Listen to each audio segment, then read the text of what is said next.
Ce qui m'intéresse, moi, c'est de raconter une histoire et de voir systématiquement ce qu'il peut y avoir de plus beau et de plus laid dans un être humain. Et puis, on va clarifier tout de suite, moi, j'ai jamais voulu écrire quoi que ce soit. Je suis arrivé à l'écriture par erreur. J'écris depuis que j'ai 15 ans. Je vais faire un petit aparté rapide. Mon père avait édité L'usage du monde de Bouvier, ce que personne ne voulait lire parce que ça n'avait aucun intérêt. Il avait fait, mon sommier, c'était des cartons de livres de l'usage du monde. Donc pendant 15 ans, j'ai eu ça comme deux souliers. Alors je passais la main entre les lattes, je sortais L'usage du monde, je lisais. Puis en 7e année au cycle, on m'a demandé de présenter un livre, donc je me suis dit, bah, je le connais par cœur, ça c'est pas trop difficile. Puis on m'a dit, non, tu ne peux pas présenter ça, c'est pas de la littérature. Il y avait un autre livre que j'adorais particulièrement, qui reste toujours 40 ans plus tard ma Bible, c'est 1275 âmes de Jim Thompson, le grand Jim Thompson, et ça on m'a viré de l'école, simplement par provocation. Ça m'a toujours, moi j'ai toujours rêvé d'être le bassiste de Zappa, raté, de jouer pour Miles Davis ou de reprendre la basse chez King Crimson. C'est ce qu'on appelle rater sa vie. J'écrivais des histoires, il y en a une qui n'a pas fini à la poubelle, par erreur elle a fini chez Bouvier, qui l'a amenée chez Rivage, et puis un jour je me retrouve avec une journaliste qui me présente un bouquin dans la même collection de Jim Thompson. C'est comme ça que j'écris. Moi en fait,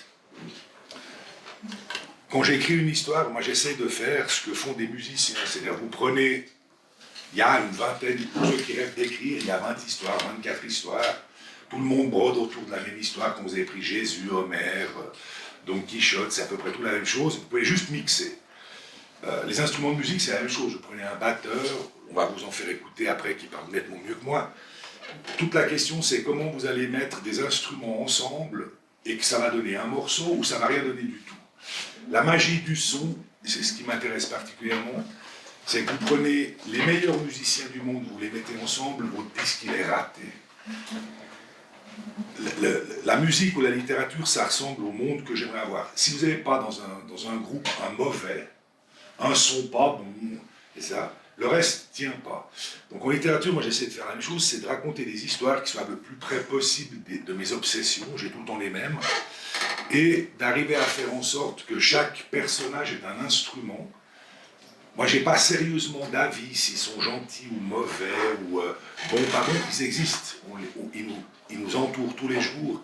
Et puis, c'est les différentes facettes de ces personnages qui me fascinent. Donc, à chaque fois, c'est toujours une espèce de rapport avec la sonorité.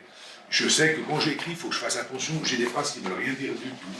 Ce livre, il commençait par, mais je pense que mon éditeur m'aurait flingué, par Sur le lit sol J. Parce qu'en fait, ça fait la ligne mélodique du solo de guitare de King Crimson dans Starless and Bible Black, mais ça ne concerne que moi.